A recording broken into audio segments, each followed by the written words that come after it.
Today's video is about the Deluxe Reverb versus the Hot Rod Deluxe. I own both amplifiers and I want to make a choice. Which one am I going to keep? I don't want to keep both of them. Now you would think because of the word deluxe, both of these amps share some kind of DNA, but the truth is they couldn't be more different from one another. So what I want to do today is kind of highlight the differences between the both of them, see if they can get into each other's territories.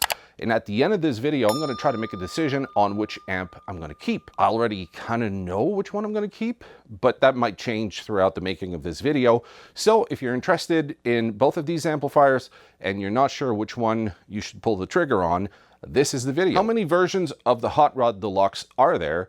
And bonus point if you can answer what makes them different. So the first person who gets that answer right, I'm going to pin the comment in the comment section. So if you're curious about the answer, you can go in the comment section and it's going to be the very first answer on top. Now let's have a look at the features of the Hot Rod Deluxe. It's a 45-pound amplifier, so not too heavy, but still quite heavy compared to the Deluxe. 40 watts of power, 2 6L6 power tubes, 3 12AX7 preamp tubes. It has an effects loop, spring reverb. It comes loaded with a 1x12 Eminence Legend. Technically, this amp is a 2.5 channel, bass, mid, treble, master volume, and presence. As for the Deluxe Reverb Custom 68, it is a 42-pound amplifier rated at 22 watts. It has a 1x12 speaker, but the speaker in this amplifier is a V30. It has spring reverb, vibrato, a custom and vintage channel. It's loaded with 2 6V6 power tubes, 4 12AX7 preamp tubes, and 2 12AT7, and it has 1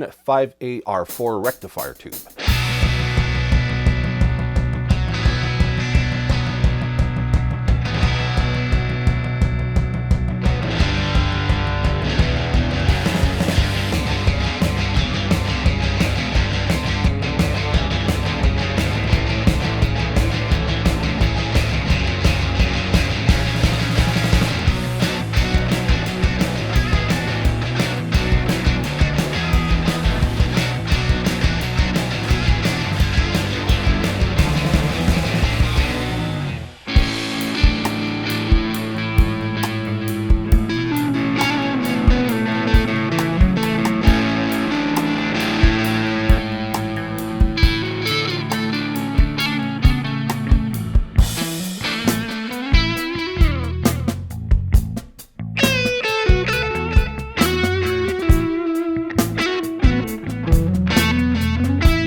If you made it this far in the video, you're probably curious as to which amp I decided to keep. I'm going to explain my thought process behind the choice, and you might be surprised as to which amp I've chosen and why I chose it. So the Deluxe Reverb, I'm going to start with the pros and cons of that amp, and then I'm going to move on to the Hot Rod Deluxe. So if you want that sound, that deluxe sound, it's a great amplifier, and there's really nothing else that kind of does what it does. So when you're getting a Deluxe Reverb, what you're going for is a classic specific tone from Fender. You're not getting like a blank slate that you can pretty much do anything you want with. You're starting off with a signature tone from the amplifier. Now the stock speaker, I don't know what it is usually in this amp, but mine has the V30 and I find it to be the perfect combination with the Deluxe Reverb. It does take pedals well, but the one downside I found of the Deluxe Reverb is that I don't get all the nuances between different pedals.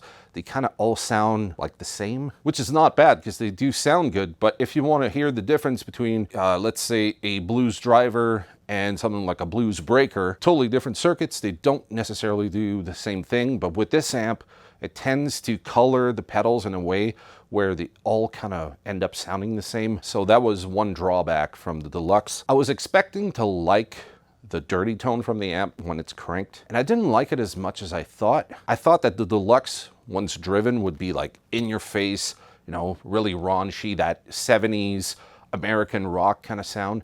And I don't know if it's this circuit, I don't know if it's because it's a modern version of the amp, it just didn't give me that tone. The clean is beautiful, but you have to get it in the sweet spot. If you're like at 1 or 2, it sounds very thin and raspy. But once you get it at around 4, you're just on that edge of breakup. That seems to be the sweet spot, but I can't play at that volume all the time. So it's kind of a drawback of the amp. The effects loop doesn't bother me. It's not a selling point for why I would choose one over the other. The power is ample for what I do here in the studio, and if ever I had a gig, it's perfect. It is far less heavy when you consider the Hot Rod Deluxe, much heavier amp. So all in all, the Deluxe Reverb is a cool amp. The one thing I don't really particularly like about it is that I find most pedals kind of sound okay at best. This leads to the Hot Rod Deluxe. It's packed with features that most gigging musicians would love. I, on the other hand, don't use half of them, so I'm not big on effects loop, but it's there. The gain channel is all right, actually. I heard all these stories about how the overdrive on that was the most disgusting thing ever, and I actually find it usable. So if I was going somewhere and they had that amp, I know that I could dial in a pretty decent tone with that overdrive. Now the speaker does make a big difference, and the tube in V1 position also makes a big difference. So the 12AX7 in my Hot Rod was just starting to go on the fritz, so I had to test out all the tubes in the amp, and that turned out to be the one in position 1. So I took out the 12AX7, but the only thing I have here in the studio is 12AY7. Now I wasn't sure if it was gonna work, so I popped it into V1, and bam, I had a really cool tone. I would have never thought that just changing that preamp tube in V1 would have such an impact, but now I enjoy the clean tone much more, and the gain does sound a bit smoother. So I don't know what it is about changing that V1 tube in there that does something magical to the tone, but it does make a difference. And I took out the stock speaker, which was all right. I believe it's an Eminence Legend, and I didn't like it at all. And I put in a Jensen P12R, and then all of a sudden I had the kind of tone I liked. So all in all, both amps are quite excellent, but you do have to kind of nurture the Hot Rod, because stock, it's okay, but it's kind of blend. So if you change that speaker, was happy accident on my part. Maybe a whole bunch of people knew about changing that V1 to something a little less gainy, but the 12AY7 ended up really sounding really good with this amp. So I decided to go with the Hot Rod. One, now it's way lighter because the speaker I put in there is far lighter than the Eminence Legend that was in there originally. And now I'm liking the tone better. So the overdrive from the amp sounds better and the cleans sound much better. And I can actually open up the amp now. Whereas with the 12AX7, I was like at around 1 or maybe 2. Anything beyond that was very loud. Now I almost have the volume at around 3. So there's a difference in output, which is a little more manageable with the Hot Rod.